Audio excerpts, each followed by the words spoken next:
Naxçıvan Dövlət Universitetində 31 mart Azərbaycanlıların soyqırımı gününə həsr olunmuş tədbir keçirilib. Əvvəlcə İncəsənət Fakültəsinin müəllim və tələbələri tərəfindən çəkilmiş 31 mart soyqırımı ilə bağlı 40-a yaxın rəsm əsərinin nümayiş olunduğu sərgiyə baxış olub.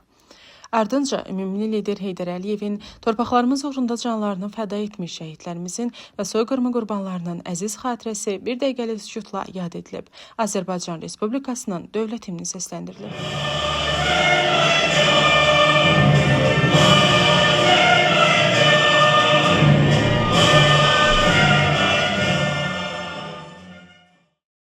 Naxçıvan Dövlət Universitetinin rektoru Elbrus İsayev çıxışında qeyd edib ki, 31 mart soyqırımı ermənilərin Azərbaycanlılara qarşı törətdikləri mərhələli soyqırımı siyasətinin bir hissəsi idi.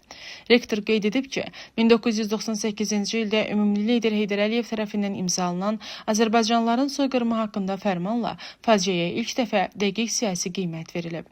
İkinci Qarabağ müharibəsində Azərbaycan xalqının Ali Baş Komandanın ətrafında sıx birləşərək öz gücünü təsdiq etdiyini, soyqırımı qurbanlarının qisasının alındığını vurğulayıb. Tarix üzrə fəlsəfə doktoru Dosent Abdullah Mustafayev bildirib ki, Düşmənçay müqaviləsindən sonra ermənilər Azərbaycan torpaqlarından kütləvi şəkildə köçürülüb. Böyük Ermənistan xülyasını reallaşdırmağa çalışıblar.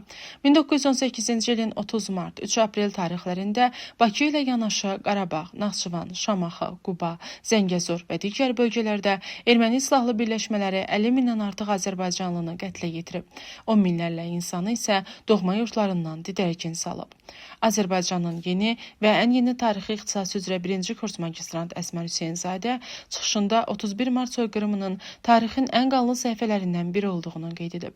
Vurğulayıb ki, bu qanlı faciə zamanı ermənilər uşaq, qadın və yaşlı fərqi qoymadan dinc əhaliyə qarşı amansız qırğınlar törədib, insanları kəsici və deşici alətlərlə qətlə yetirib, hətta diri-diri yandırıblar, memarlıq abidələrini, yaşayış məntəqələrini dağıdıblar. Sonda 31 mart Azərbaycanlıların soyqırımı gününə həsr olunmuş video çarxı izlənilib.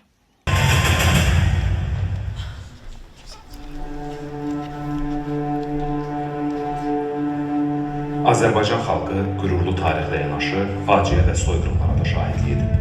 20-ci əsrin ən dəhşətli səhifələrindən biri isə 1918-ci ilin mart-aprel aylarında erməni daşnaqlarının törətdiyi qətliamdır. 1917-ci il oktyabr çevrilişindən sonra ermənilər öz iddialarını bolşevik bayraq altında reallaşdırmağa cəhd edir.